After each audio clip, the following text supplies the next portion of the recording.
back to the Triple Double Watch, everybody. We are back to recap Game 3, and we have special local Celtics fan Kyler McIntosh to join us. Kyler, how you doing?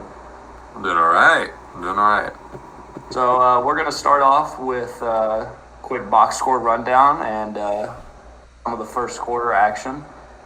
So Tatum and Brown both started off really hot. Tatum finished with 26. Brown finished with 27, 9 boards. Tatum had 9 assists to go along with his 26 points. Marcus Smart finished with 24 points, 7 rebounds, 5 assists. First trio since, Magic, Kareem, and... who was the third? I heard that same thing. I forgot. Yeah, Magic Kareem is someone first one to get 25 and 5. That was impressive. The final was 116-100. Celtics won, so they're up 2-1 in the series now. Go ahead and maybe run down the Warriors box score for us. Yeah, Wiggins, he finished with 18 and 7. He had a solid game. Clay had 25. We'll talk about him here soon. Steph had 31. Also a good one from Steph. Draymond, not a good game. 2 points, 4 rebounds, 3 assists. Looney had 6 and 7 in 17 minutes. Jordan Poole had 10. Porter 6 and Peyton 2. So a lot of the Splash Bros tonight. Yep.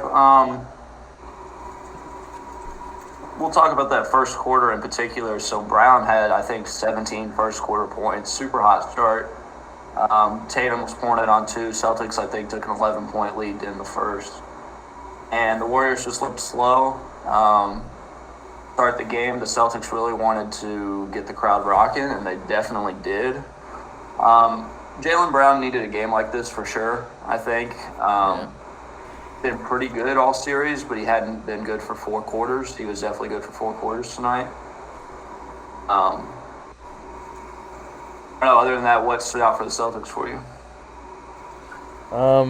Well, I will say what stood out, and this isn't a good one, but they still, as good as they played offensively, their defense is still lacking. They were not playing the screens very well at all. They're sagging off, trying to go under a lot, and they just can't do that. So Steph was getting some good shots. Clay got a couple good ones. But they did play good offensively. As you mentioned, the big three all had 20-something and 5, so they played good offensively, hit shots, but I think they got to step up the defense if they want to win more games in this series.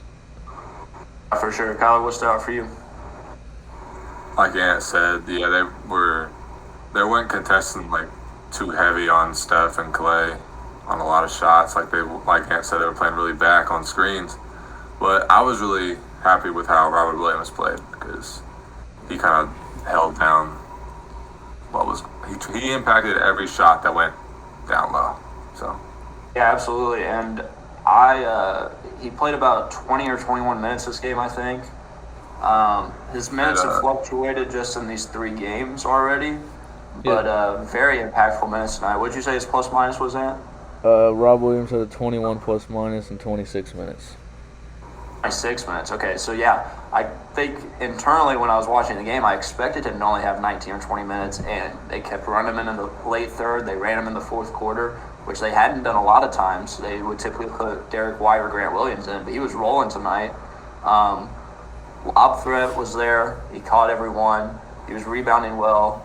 4 blocked shots, numerous contested shots besides the blocked shots. Curry couldn't get floaters off. Clay couldn't get floaters off, affecting Wiggins at the rim. Draymond had absolutely nothing going. And so maybe we'll talk about that some too. Draymond was just non-existent tonight. And we mentioned it in the preview. Draymond has to be the engine for this team. Finishing with 2, 3, and 4. I said he always seems there mentally. Tonight, he really didn't seem there mentally, actually. What do you think about that? Not in any facet. I mean, offensively, defensively, just energy-wise, there was nothing.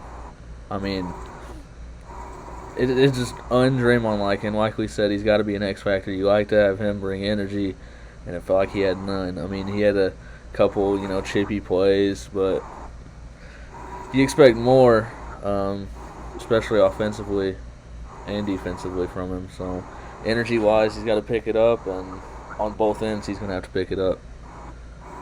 Yeah, just defensively, I didn't think he was even great on defense tonight.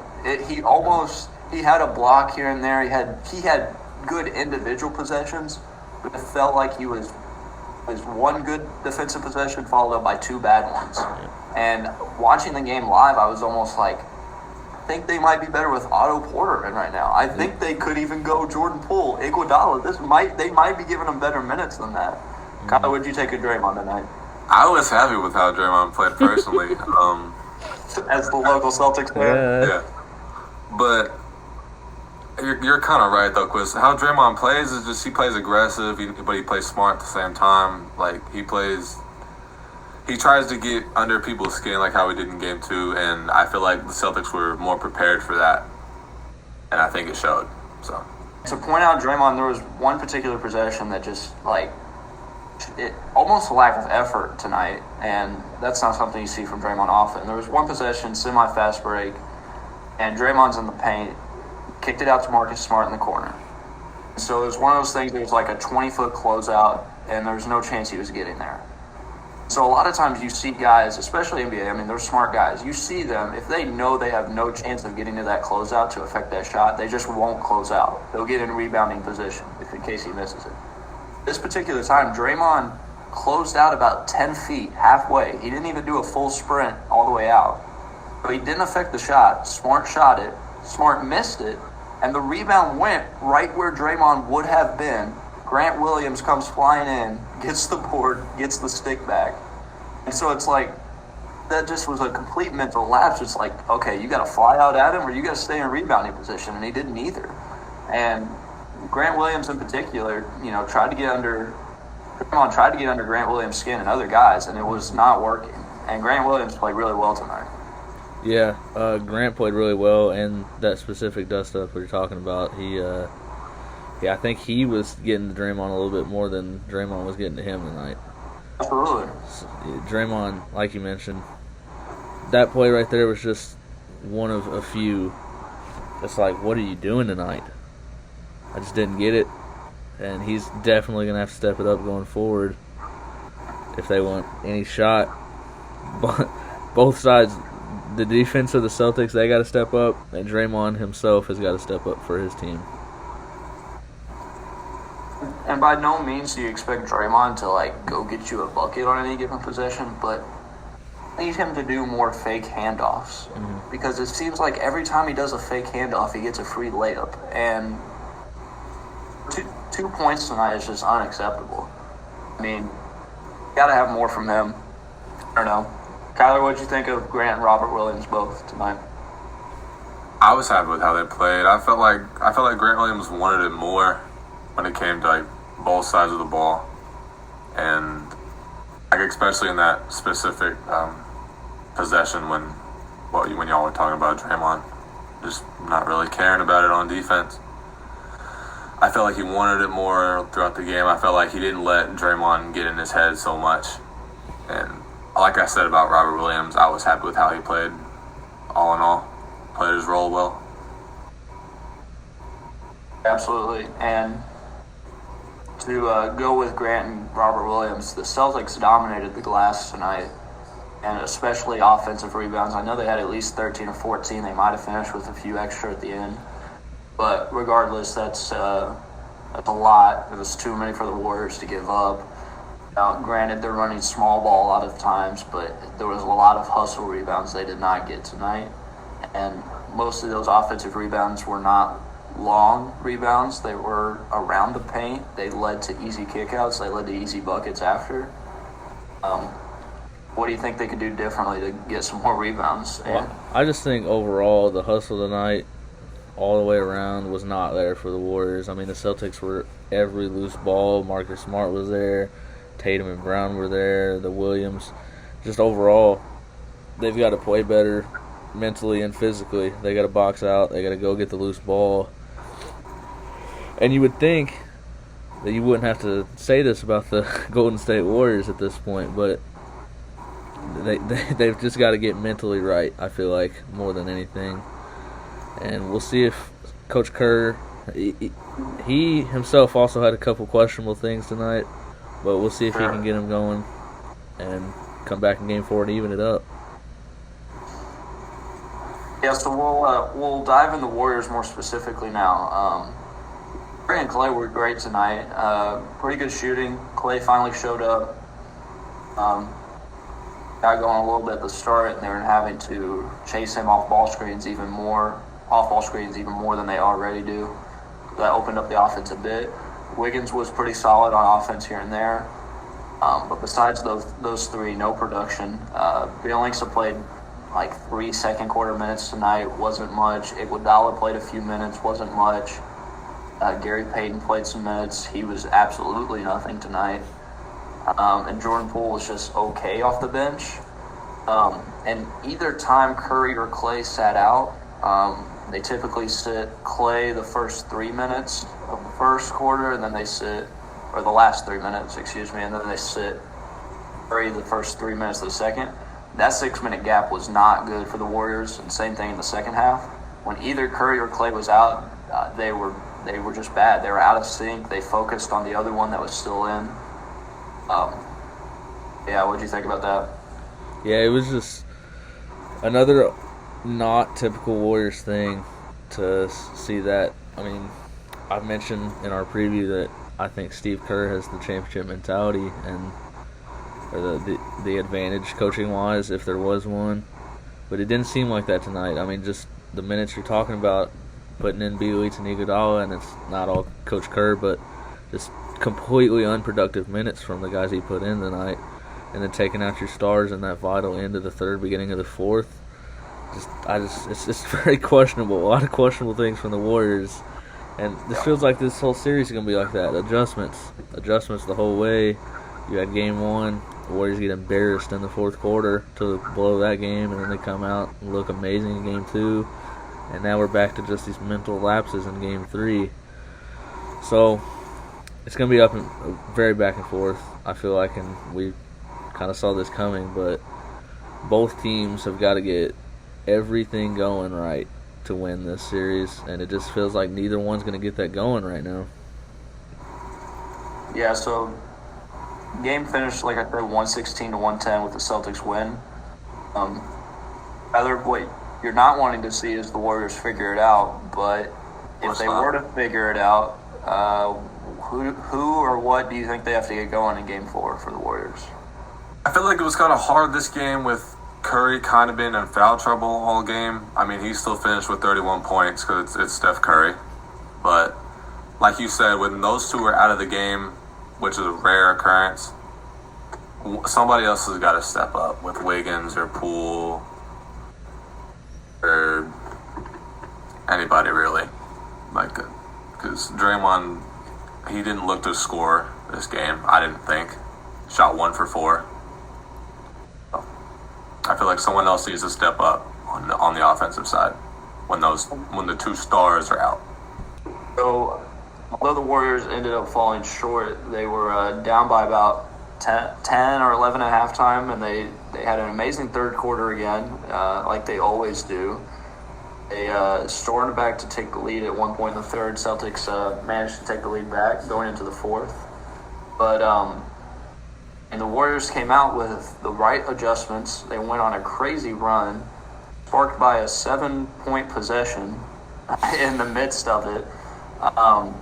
So crazy sequence. Curry goes up for 3, makes the shot, gets fouled by Al Horford because Al Horford was in his landing zone.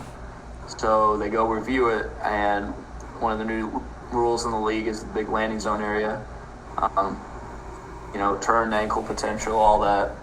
So they assess a flagrant foul to Al Horford. So they get the 1 extra shot because he made the shot. So and 1. Curry makes the free throw, and they get the ball back.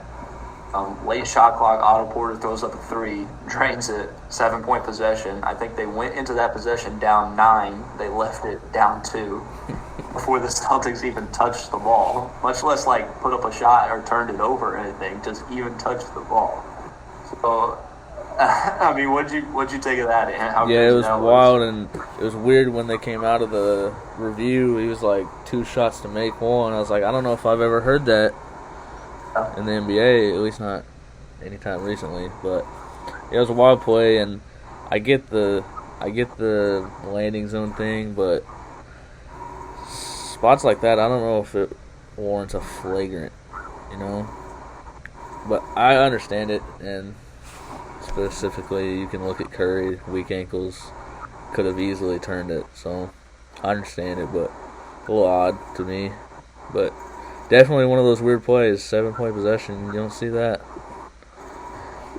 And it's so hard as a defender there for Al Horford closing out because, like, in reality, he only moved like 2 feet forward. He's just trying to contest the greatest shooter of all time. Yep. And so he's putting a hand up. What did you think of the whole like landing zone area, like how it is as a defender closing out on shots like that? I mean, I get it, but like you said, Steph Curry is known to have like really weak ankles, has very heavy ankle support.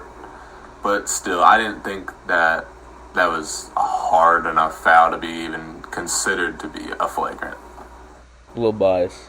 Like, I mean, not really. If you look at the clip, he hits him. I'm not saying he Yeah. didn't let him land. I definitely, on first glance, I was like, all right, that's just a normal. It's just he a landed regular his- shooting foul. But Al when you didn't- look at it it, wasn't- let him land. It wasn't really even, as JJ said, Al didn't like launch himself underneath Steph or anything. He just kind of contested and landed there where Steph was landing also. And Steph kind of jumped towards Al a little bit, but Yeah, was- absolutely. And I almost wish there was like a weaker penalty for that. Like I almost wish Sure. Curry gets like 2 free throws there, just in general, and they don't get the ball back or something to that effect. It seems like a lot for one foul, considering he made the shot. Now, if he doesn't make that shot, obviously it's different. But when they make the shot and you get a flagrant one, that's the point of a flagrant is you got hit so hard you couldn't do anything. So it's kind of weird to make a shot on a flagrant one foul, but they get it. It's been a big point of emphasis in recent years on the jump shot landing. So that third quarter was sparked by Klay Thompson too. He had a big third quarter, some shots. Momentum going into Game 4. They need more from other guys though. When Klay's stepped it up, other guys haven't. And when other guys have stepped it up, Klay hasn't. So find the right formula there. Got to make sure Steph's healthy. They already came out and said he should be able to play Game 4. He middle of the fourth quarter, loose ball. It's an absolute scrum. I mean, and you want to walk us through the play? Yeah, I don't know if I can even remember it all. So, I believe Tatum shot, and somebody got a little tip out, and I think quite literally almost everybody on the floor touched the ball through this. There was, I know Smart was in there, Horford was in there, Curry was in there. Yeah, Draymond was in there, and so Draymond ended up fouling out on the play. Yeah, he Yeah, fouled yeah. that because he put Graham Williams. Yeah, so Curry ended up kind of like on his knees, and somebody dove on his back, kind of, and his legs got rolled up. Yeah, Al Horford. So his legs, I think, just kind of got rolled up underneath the scrum, and he was limping for the rest of the game, and he ended up staying in, and then got hit in the ribs probably by I think it was Smart on a layup or. So he was definitely hobbled, so you definitely hope to see him back as an NBA fan for Game 4. They're going to need it, especially the way him and Klay performed today. So Yeah, because if Curry's even 80%, it sounds drastic, but I think the series is over then. I mean, I don't know how they're going to generate enough offense unless Jordan Poole steps it up a lot. It becomes mid-season Jordan Poole. But the problem I have with these loose ball plays is, I get first man to the floor and all that, and the hustle is great to see. The problem with some of these is the NBA won't, or leagues in general, high school, college, whatever, they won't call somebody diving on top of someone. Like, if somebody's holding the ball out to their side on the ground, that's one thing, to dive on the ball. But Curry had it in his chest. So when Horford originally dove, and he didn't really dive, he was kind of already on his knees and fell over onto the ball. He's going over Curry, and so he's not really making contact with the ball until after he, rolled up on his knee and reached around him, probably made some body contact there too. You don't get to do all of that if they're standing. You don't get to roll up on their knee, wrap around them, all that when they're standing. It really shouldn't be different when he's on the ground. That play could be stopped sooner if Horford gets a foul. Now, I understand they don't want to break up a loose ball. It's a pivotal possession right there, and the Celtics would be mad. But I hate to see somebody potentially get injured off that. And then head to Game 4, the Celtics home court proved big. Got the crowd rocking early tonight. And they stayed rocking. They were chirping at Warriors players throughout the game a lot. May have got to one or two of them at times, and so I mean that's what you play home court for, and it was huge tonight. And weird thing happened before the game too. Ant, go ahead and tell us about that. Yeah. So pregame, Warriors warming up, and some of the players wanted to check how high the rim was. You know, standard 10 feet should be what it was at, and supposedly it was a couple inches too tall. So they realized that, you know, these guys are professionals. They shoot on these rims all day, every day, 10 foot. And they noticed this difference, and they measured it out, a couple of inches tall. They had to lower it, and, you know, there's obviously some Warriors fans out there not too happy about that. And some people say the Boston area sports teams are notorious for little stuff like that, you know. But anything for a chip, you know. Yeah, anything. Hey. But yeah, it was a weird one. It's been a while. I've heard of this before, but not at this stage. So, Kyler, what was your team doing? Hey, I didn't have any control over it. It's actually the first time I'm hearing about it, so. Well, I mean, I got two things about it. How high was it? It was too high or too low? Too high. So I think they said 2 inches too high. 2 inches is a lot when it comes to like height of like a basket. I feel like because like you gotta adjust. It's the same way if you're shooting on a really low rim too, though. Yeah, so I got two things, and I'm going to throw it back to you, Kyler, afterwards. So, first off, I imagine this scene playing out now in my head. I imagine they're shooting around before the game. I don't know when they notice it, but I imagine it either Curry or Iguodala, maybe even Clay. I imagine one of those three going up for a dunk, and they got rim stuffed. That's what I'm envisioning in my head because it was 2 inches higher. So they're like, wait, what the heck? I couldn't dunk that time? No, and they're like, hold on, something's wrong here. It was most That's how I definitely envisioned in my head, at least. It was most definitely one of the Splash Brothers because, you know, they're so accustomed to hitting all these shots in a row. Clay was over there in the corner putting up shots, and all of a sudden none of them were going in. He's like, all right, bro, we got to check it. And it was actually off. So, you know, I'd like to know the process behind that, actually, though. Like, the arena workers setting that up, like, is that them that messed that up? Is it intentional or not? But I don't think it's intentional by any means. But I don't know how that happens because I'm wondering, like, was there a period where that goal wasn't there for some reason and they're re-putting it in? Or well, I don't know if it's the same with every quarter, but I feel like they move them out a lot. Yeah, but even at the same time, then you wouldn't have to, like, depending on where you put it, you wouldn't have to change the rim. So it's a weird situation. Yeah. Kyler, I want to ask you, though, like, as a player, how much would that affect you in pre-games? Like, if you go through your whole pre-game and now the rim is 2 inches lower going into the game? You definitely got to, like, when you're shooting, I feel like you have to put either more or less on it depending on the height, I feel like. Because if you're shooting in pre-game and they're like, oh, it's lower now, I'd say that you could probably hit maybe longer on the back iron on your shot, maybe. Probably take a few more jump shots in the actual game to get a feel of it. but I feel like it'd be kind of difficult with actual defenders on you. Whereas in pregame, you don't have anybody defending you. At least as hard or as fast as a game scenario would be. Yeah, and so funny enough, the Warriors started out 1 for 8 from 3 and lost the first quarter by 11. So, I mean, who knows, honestly. It's a crazy sequence. We'll see if more gets reported on it later. But heading into Game 4 now, Warriors got to make some adjustments. Almost do or die game for them. Brown and Tatum got to stay hot for the Celtics. If they both have games like that again, they're very, very tough to beat. Smart and Horford did their thing. Derek White did their thing off the bench, did his thing off the bench. And what's the biggest thing you want to see going into Game 4, Ian? I want to see, like you said, I want to see Jaylen Brown perform the way he did. I want to see Tatum. I honestly want to see more from Tatum offensively. He still feels like he's sometimes doing too much at times, and that's not the recipe for success for the Celtics. They got to limit turnovers, but the Warriors just got to get right mentally. I think they'll figure it out on the court. They're experienced enough to do that. They just got to figure out what they're doing mentally. Just put out more effort. You can't have, if you're the Warriors, you can't have Rob Williams and Grant Williams killing you as much as they did tonight. You got to stop that. You just got to get right.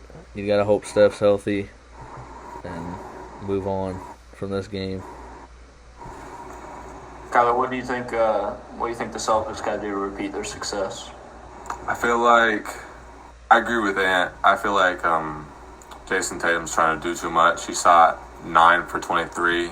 He missed a lot of really easy shots around the rim. He missed too many layups for a superstar to be missing. He tried to play aggressive. He's been kind of in a slump. I think this series, I feel like he's trying to forcefully do something about how to get out of that slump. I mean, I think Jaylen Brown's been the most consistent on the team. Then down the line goes Marcus Smart. And then all the role players have done a really good job in doing what they need to do. Yeah. But if you're the Warriors, you can't be giving up 15 offensive rebounds. I know they usually like to run small ball, but you can't. You have to give a little bit more effort when it comes to boxing out like a Al Horford or Robert Williams, even a Tatum or a Brown, anybody really. Absolutely. Personally, I think the Warriors' Game 4 success might ride or die on Draymond, and just got to step up. Personally, my prediction is the winner of Game 4 will win this series. I think if the Warriors steal this Game 4 back on the road, I think they'll take care of business in Game 5. 2 shots at it. If the Celtics go up 3-1, I think it's probably over. So, Ant, what's your prediction? What are you looking at?